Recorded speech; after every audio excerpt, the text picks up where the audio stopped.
Right, today we're going to talk a little bit about centroids and centers of mass and volume.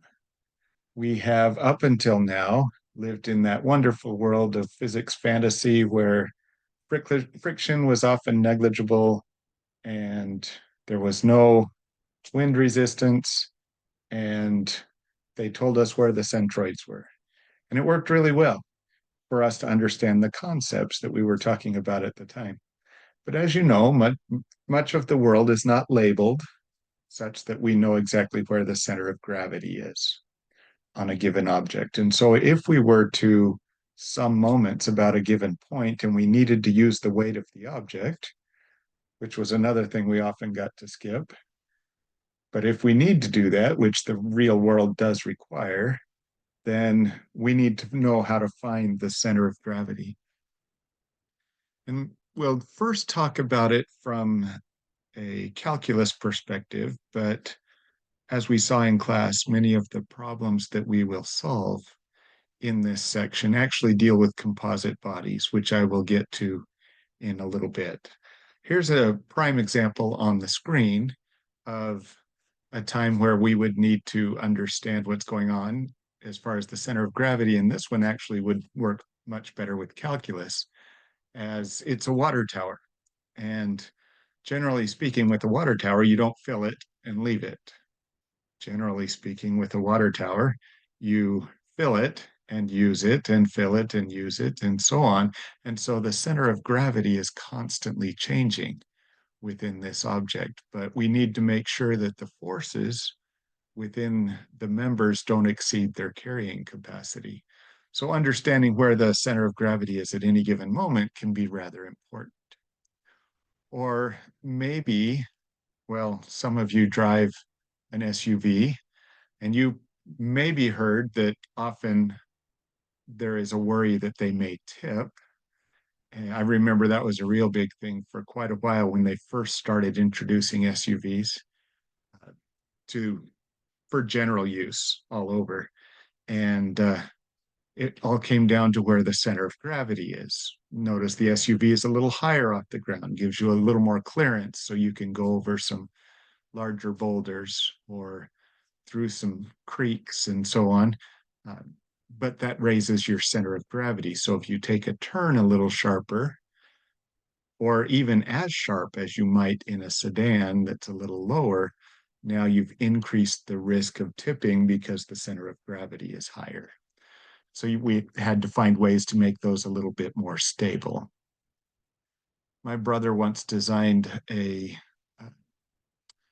it was the scoreboard for a particular location, and this picture brings that to mind. And he had to analyze the various forces acting on it, which would require that he understood where the center of gravity was.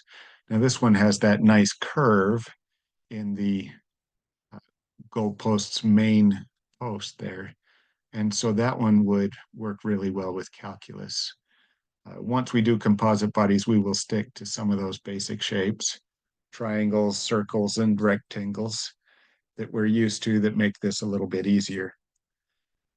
But a curved shape like this, you could play with a little bit of calculus. So back to this blue blob that we often go to, uh, it is made up of a lot of little particles, and each of those particles have their own weight. They have their own center of gravity. And so as you combine the weights and the centers of gravity of all of those different particles, you could determine where the center of gravity or centroid is of that blue blob by integrating over the entire body. And we'll start by talking about that, as I said. So we're going to introduce this X tilde, Y tilde, and Z tilde. In the past, I've called them Spanish X, Spanish Y, Spanish Z, as the tilde reminds me of the Spanish language. It is really just the location of an individual item within the blue blob. You can see that in the picture on top there. Hopefully, it's kind of small, but hopefully you can see that. whereas X bar, Y bar, and Z bar are the coordinates to the center of gravity. And so we can see in the blue box down at the bottom that to find X bar, we integrate all of the X tildes times the differential of their weights divided by the sum of the different, or the integral of their weights. And the same with the Y and Z, only using Y tilde and Z tilde respectively.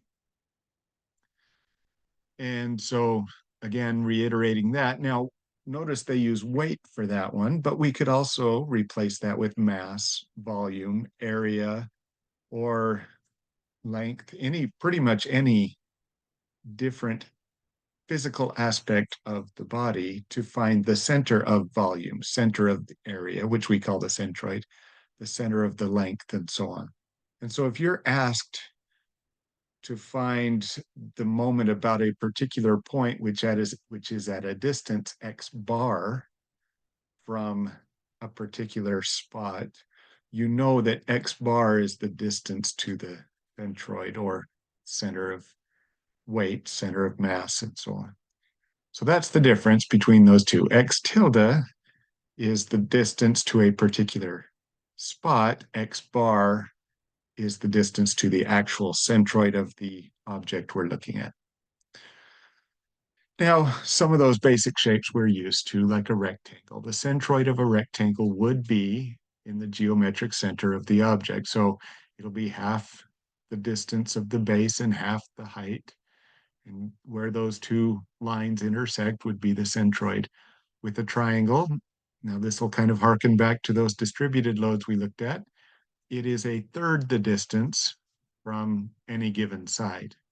So if you come up the third from all three, those will coincide and give you the centroid. And the reality is it works out pretty well, but we're going to look at that third distance from any given axis. With a cylinder, has a volume there, the centroid has to lie on the axis of symmetry, the axis that goes along the length of the centroid, or the cylinder, I'm sorry. Centroid has to lie on that line, and it would be half the distance from either end. So that can help you figure out where things are located. Now with circles, it's a little bit different. A full circle, it's right in the center, of course. Now if it's a semicircle, then it's this distance 2r over pi up from the bottom. If it's a quarter circle, it would be 2r over pi from both of the edges. That's where the centroid would be. So it's a little different with the circles or the semicircles. I do have a sheet that I've shared in Blackboard that has the locations of some of these centroids. So that's something that you could use if you so wanted to understand just where the centroids might be located. In course documents, it's called Centroids of Shapes. And I'll just bring this over here. This is straight out of Hibbeler's book.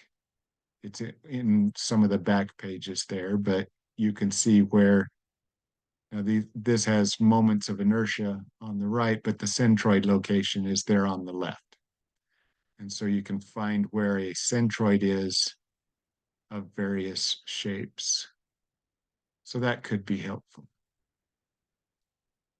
All right, now let's get into how one might solve one of these problems. And well, they also make mention that the centroid coincides with the center of mass or center of gravity if the material is homogeneous, has the same density throughout, and so on.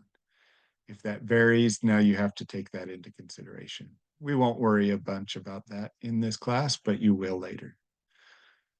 So you'll go ahead and, from the calculus perspective, pick the appropriate differential element. They mention that if y is easily expressed in terms of x, such as y equals x squared plus 1, then you might use a vertical rectangular element. If the converse is true, meaning x is easily expressed in terms of y, then you may use a horizontal rectangular element. You express the area of that shape in terms of the differentiating element, dx or dy. You get those x tilde, y tilde of the centroid of the rectangular element, and then express all those variables and integral limits in the formula and integrate. So let's see an example. And again, I'm just going to walk through this example. We won't actually solve it because we'll concentrate a little more on composite bodies. But here we've got this area where y equals x cubed is one line or one curve along the edge of the shape. The other edge is along the x-axis and the third edge is parallel to the y. They want the centroid location. Since y is given in terms of x, it makes sense to have a vertical differentiating element. Notice down here on the bottom that x tilde is equal to x, how far it is from the y-axis along the x. The height of the object would be y. This y tilde, or the distance from the x-axis up to the centroid of this element, would be y over 2. And the area would be y dx, and y equals x cubed. So the area would be x cubed dx. So now that we have all of that worked out, we can take it straight to our integral. We are, remember, integrating along the area of the x tilde dA divided by the integral of dA. So let's just plug in those bits and pieces, evaluate it from 0 to 1. And we did 0 to 1 because it was a 1 meter long shape along the x-axis. And we're going from 0 over to that 1 meter. And that tells us that x bar is 0.8 meters. We do the same thing in the y direction, and we find that y bar is 0.2857 meters. So let's see, what did we have? 0.8 and 0.3. So come over 0.8, come up about 0.3, and that's kind of in the middle of the shape. So that works pretty well. That fits with what one might expect. If we had a shape like this, where x is better expressed in terms of y than vice versa, now a horizontal differentiating element would make sense. Again, find dA, find x tilde and y tilde as appropriate. And again, we'll integrate from 0 to 1. And they didn't give us a slide, but that is essentially what we would do there to find those integrals. Now, I also told you we're not going to do a lot of that in this particular class. We're going to concentrate on composite bodies. So let's move to that now. We have a number of beam shapes. And when I say the shape of the beam, it's really that cross-sectional area, meaning pretend you, or actually cut it and see what shape we have. On the top there, it's an I-beam because it looks like a capital letter I, and on the bottom is a T-beam. It looks like a capital letter T. And so we've got these different shapes, and they would have a different centroid to that cross-sectional area. And we want to quickly determine the location of that centroid. Here's a composite shape that's rather tricky. Now, previously, kind of like with the fire truck or some of those other things, they gave us a dot and said, this is G. Well, now, instead, we have the weights of all of the, actually, they gave us the masses of all of these individual components, and we have the location of the component within the body. And so now we could find the center of gravity by finding those weights at their distances from the x and y axis and going through a process that is actually rather simple once we put it into a table. You'll see what I'm talking about here in a minute. Some of the background, got lots of different pieces here. Each have their own weight, each at a particular distance. And so once again, we'll have x tilde. Only now notice we're not taking an integral. We are just summing the product of x tilde times the weight in this case, divided by the sum of the weights. And that weighted average tells us where x bar is. Same in the Y and Z directions. So we will create this table where we will highlight the individual shape. We will figure out its x tilde, that's the distance from a particular axis. We will write out its weight in a separate column. We will sum, we'll have to take the product of the x tilde and the weight. And then we need to sum all of that column, the product of x tilde and weight. And we need to divide that sum by the sum of the weight columns. And that's it. It really is pretty much that simple. So we'll see a couple of examples so you know or are a little more comfortable. And once again, it doesn't have to be just weight. It could be mass, it could be area, or anything like that. And the table method works pretty good. Here on the left, we have a shape that has no depth from our perspective. And so volume and weight don't make a lot of sense. However, the centroid, or the center of this area, does make sense. We might break it into shapes that we know. I see in that mauve picture on the left, C is that triangle shape. B looks like a rectangle, and I'm kind of ignoring the hole for a second. B is that rectangle. A looks like a half circle on the left-hand side. And D is that hole taken out of the left portion of the shape. Now, I'm going to treat them all the same, except I will be subtracting D instead of adding it in, as I will A, B, and C. Cross-sectional area on the right-hand side, we could divide it up so we have 3 rectangles and 2 triangles. The rectangles being A, C, and D.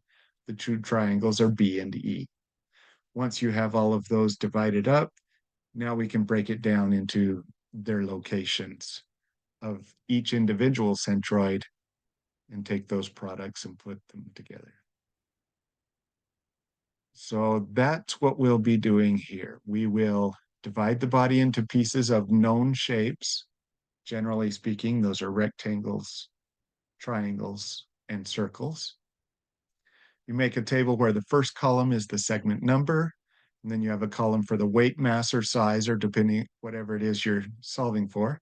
Then you've got a column for what they're calling moment arms, and that's really those X tilde, Y tilde, Z tilde, and so on.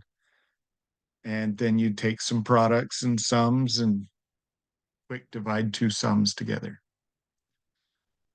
All right, so let's go ahead and take a look at one of these. Here we've got 3 blocks assembled. We've got 2 triangular shaped blocks and a rectangular shaped block, and they want the center of volume of this particular assembly. So I'm going to come over here and I am going to calculate this one so we can see what's going on.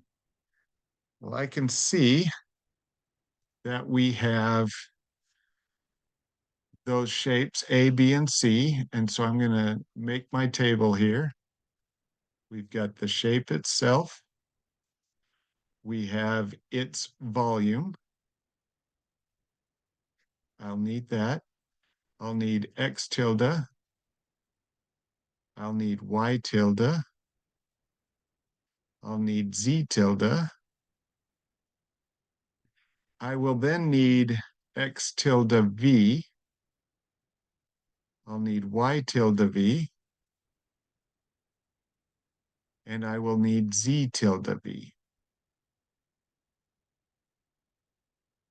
So the shapes are A, B, and C. The volume of shape A, now I'm going to come up here and do that. The volume of any rectangular solid is the area of one side times its height. So I've got 1/2 base times height for the triangle, and I'll put a D for depth. So this will equal 1/2. Now this triangle A has a height here of 1.8 meters.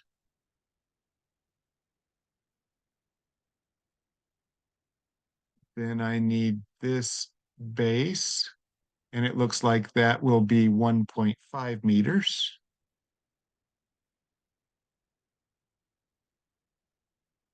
And then I need the depth here, and that'll be 0.5 meters. So this is the volume of A. And let me grab my calculator here.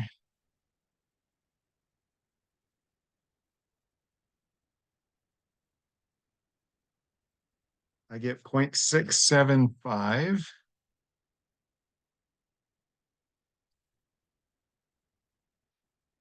And this would be meters cubed. For B, that's a rectangle. So volume of B, the volume would be length times width times height. So the length of this particular rectangle, this side here, looks like it's the 2 plus 0.5, so 2.5. The width of the rectangle, let's say this is the width of the rectangle on the end, that would be 1.8. And then I need the depth here, which is 0.5.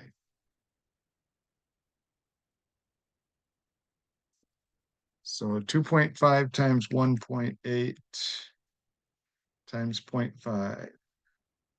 And that gives me 2.25. So that's the volume of shape B. And then the volume of C is the same sort of calculation that we had for the volume of A. So 1/2 base times height times depth. So it looks like 1.5 times 1.8 times 0.5. So that looks like the same numbers, so I should have the same value down here, 0.675. So we now have the volumes of those three solids, A, B, and C. Now I need X bar, X tilde for each one, and that is the distance along, let's go take a look at the PowerPoint and make sure we've got this right. We have X tilde. Oh, that one's not showing a good picture. That one just shows me X bar, Y bar. All right, let me pull up the other presentation. It had a better picture. So notice X tilde is the distance parallel to the X-axis. I'm looking right here on my shape. X tilde is the distance parallel to the X-axis, or the distance along the X-axis you have to go to get to what you're looking at. So X tilde for A is the distance from the Y-axis parallel to the X to get to the centroid. Now the centroid is about there. So it's a third the distance from here to there. So that puts it right about here. So from the Y-axis, first we have to go through the 0.5 there, and then we have to go a third of the 1.5, which is another 0.5. So it looks like X tilde for shape A is a 1. It's 1 meter, half a meter for the depth of B, and then a half meter to get a third of the way from the tall edge on A. For B, we need half the distance from the y-axis over to the edge, so half of 0.5 would be 0.25. And then for C would be the same, because in the X distance, in the X direction, B and C have the same distance as theirs. Now, let's look at Y. To get halfway from the X-axis along the Y to the middle of shape A, I have to move half of that 0.5, which is 0.25. For B, I need to move along the y-axis from the x-axis halfway along B, so that would be half of the 2.5, which is half of 2.5 is 1.25. And for C, we have to move the full distance from the x-axis up to here. That's 2.5. And then a third this distance. A third of 1.5 is 0.5. So we had 2.5 plus 0.5. That's a 3. So now we've got that done. Now let's find Z. Z is the distance along the z-axis from the xy plane to the middle. So for A, we're going to move a third of the way up. A third of 1.8 is 0.6. For B, we're going to go halfway up the rectangle. So half of 1.8 is 0.9. And for C, we'll go a third of the way up. That too is 0.6. And now I need to take some products. So I need x tilde times V. 1 times 0.675 is 0.675. For B, I'm going to take 0.25 times 2.25. Should be able to do that in my head, but I'm not. Let's see. 0.5625.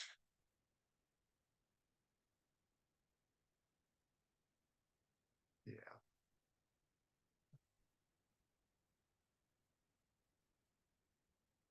And then x tilde times V for C.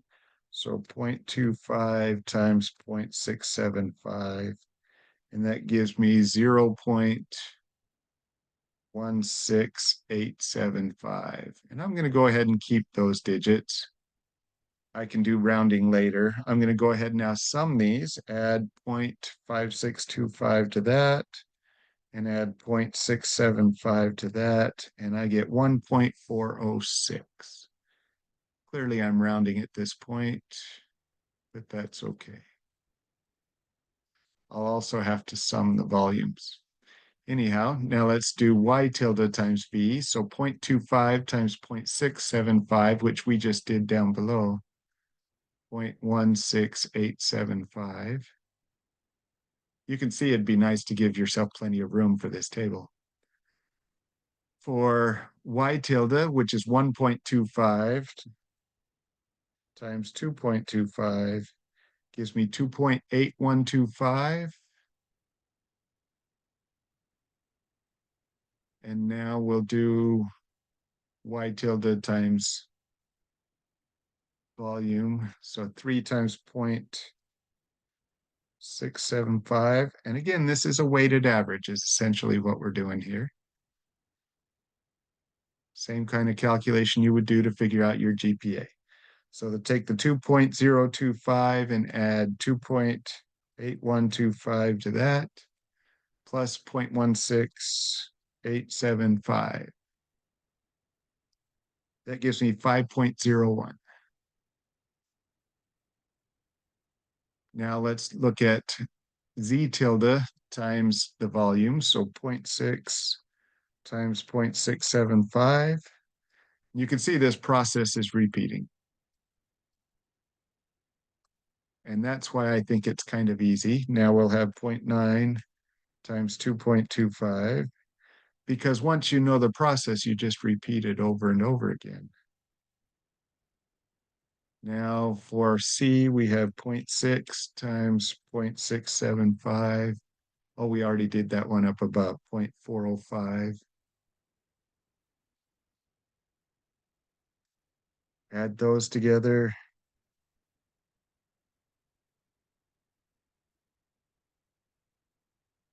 Gives me 2.835. Now I needed to sum those volumes. So 0.675 times 2 plus 2.25 gives me 3.6. And now that I have that table, slide this up just a little bit, we can find x bar, which is the sum of the x tilde v divided by the sum of the v. And we have those numbers. Sum of x tilde v is 1.406 divided by the sum of the v is 3.6. So X bar is going to be 1.406 divided by 3.6 is 0.39. We'll do the same thing, and this will be meters since it's a distance. Y bar will be the sum of the y tilde v over the sum of the v. Now, if these were areas, like for a centroid, it would have an A instead of a V, but the process would be the same. If it was mass, we would have an M instead of a V and follow the exact same process. So Y bar is 5.01 divided by 3.6, which is 1.39. Now we'll do the same thing for Z bar. Sum of tilde ZV over the sum of the V's, which is 2.835 divided by 3.6. So Z bar will be 0.7875. So I'm going to say 0.79. Now let's see if that makes sense. We are going to, let me grab a different color here. Come over a distance of 0.39. That's that far over. So it's in this bigger region. A y of 1.39, so half, another half and a bit there, and up 0.79, not quite half. So it looks like it's going to be in the side there, more or less, where those three lines intersect.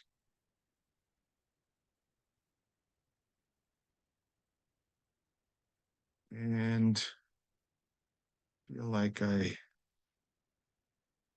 didn't quite grab the right intersection. Oh, I misread the X. The X is along the X-axis, so it's halfway here. There we go. That makes more sense. So it's going to be inside the block there. That would be the center of volume. Inside B, it looks like. And we're good. So we have found the center of volume of this particular shape, following the table procedure. Now let's find a centroid, and we'll follow a similar procedure. So once again, we've got three shapes, well, four shapes really, A, B, C, and D. Now here we need the centroid. So let's find the area of A, the area of B, the area of C, and the area of D. A is a triangle, so 1/2 base times height. So 1/2 3 times 3, which is 4.5. I got that second 3 looking at this particular radius. That's going to rotate up, making the height there 3. So for shape B, now I'm kind of ignoring the hole right now. I'm treating B as if it were solid. That's just length times width or base times height. So it looks like that'll be 3 times 3, which will be 9 square inches. For C, it's a quarter circle. So 1/4 pi r squared.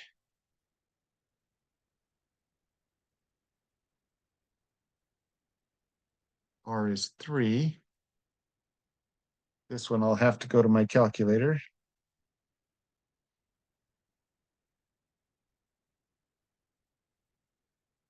7.07. I'll go ahead and 7.069. Just carry out an extra decimal place so I introduce a little less error. Shape D is half a circle, 1/2 pi r squared. So 1/2 pi, and its radius is 1. So half of 3.14 is 1.571. So now we have the areas. Going to our table, we'll want shapes. We'll want the area of said shape. We will want x tilde, y tilde, z tilde. We will want x tilde a, y tilde a, and z tilde a. It's a bunch of arithmetic. So our shapes are A, B, C, and D. We have their areas. Those are 4.5, 9, 7.069, and 1.571. So where, notice this time our origin is right there. So that's going to change our x tilde, y tilde a little bit. We're not going from any particular edge. We're going from that origin.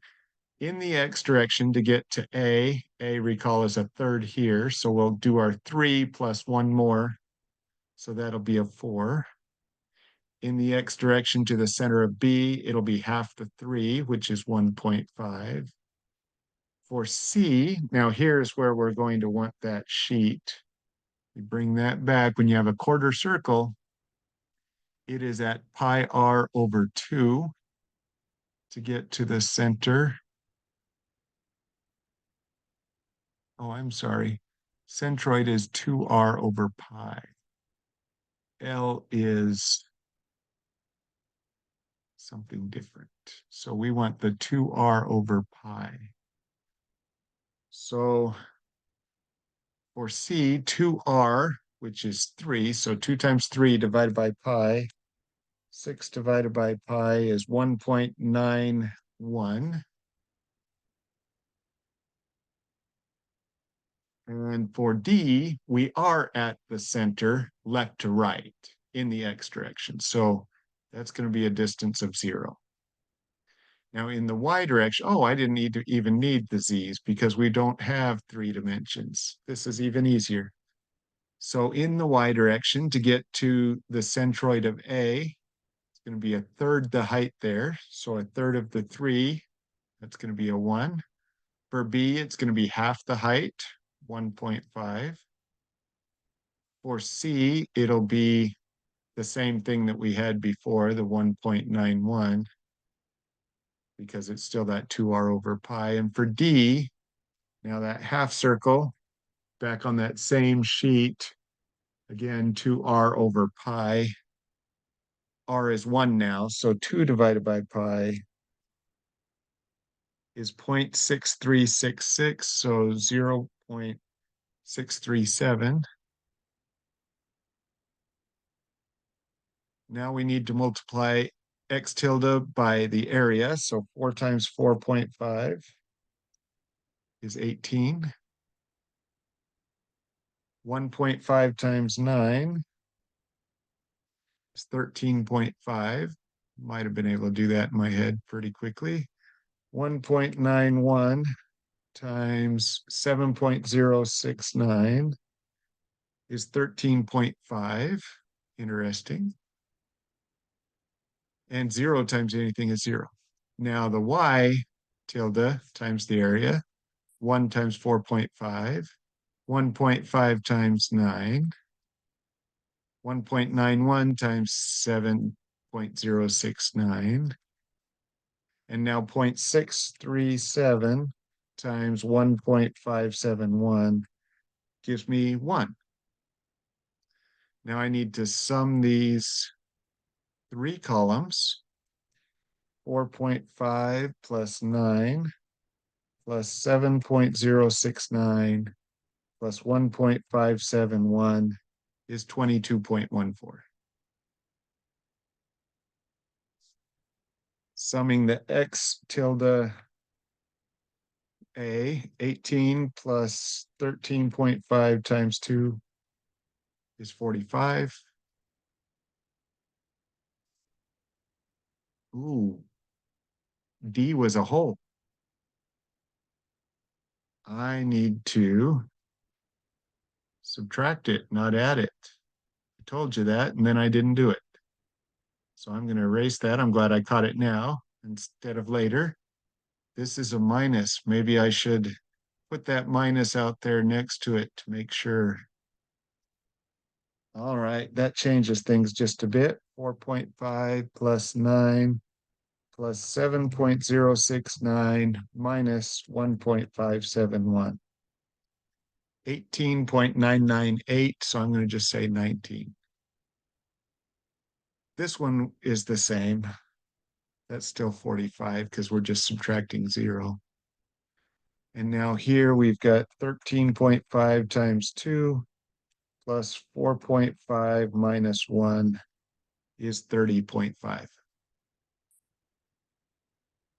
So X bar is going to be 45 divided by 19.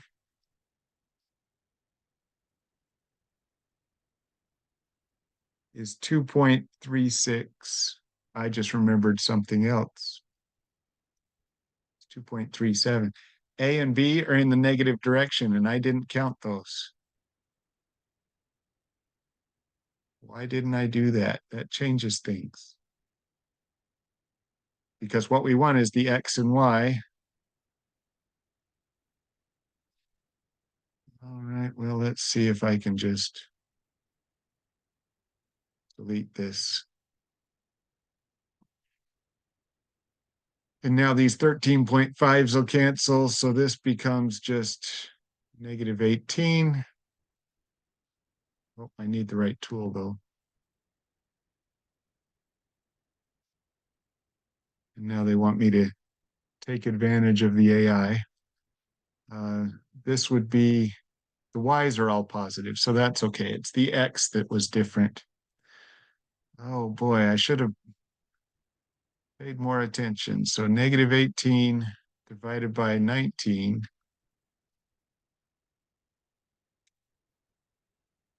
is 0.947, so negative 0.95.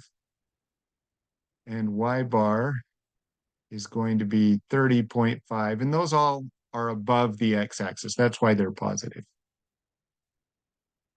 30.5 divided by 19 is 1.605, so 1.61. And the reason I had to pay attention to the negatives for A and B is I'm trying to find just where the centroid is located. And it may be to the left of the y-axis. As a matter of fact, it is. It's almost a full inch, which is somewhere in, well, it's better if you make a straight line. Somewhere along there, that's not even straight, but 1.61 inches up would be right about there. So there's our centroid. And that fits with what we would have expected, I think. And I think there's good value in asking yourself, where is it probably? And then that would let you check whether your final answer makes sense. I could see I was going to get the wrong answer because I was using positive numbers, and that would have put me way over here somewhere. And that just didn't make sense. And so that reminded me, oh, that's right. I've got a couple of these are to the left of the y-axis. So those would have a negative x tilde, whereas anything to the right would have a positive. And so I needed to pay attention to that. But that's the process. We've done it twice now with a volume the first time and area the second. That's the process we'll use to find the centroid or center of gravity or center of mass or center of length. So we're going to make this quick little table. It might feel a little tedious, but it works really well. And so take a look at that, see what you think. Take a look at the homework. I'm not going to get into moments of inertia right now. Those are actually a chapter 10 thing, and I've pulled that from this semester. So we won't talk about it here. If you take dynamics, you will talk about moments of inertia there. And so you'll still get it. But I think with the way schedules are working out, we just don't need to worry about that right now, even if it is on the sample final exam. So take a look and let me know if you have any questions. And have fun with it. This is our last little bit of lecture. So hopefully you enjoy it. And I will see you next time.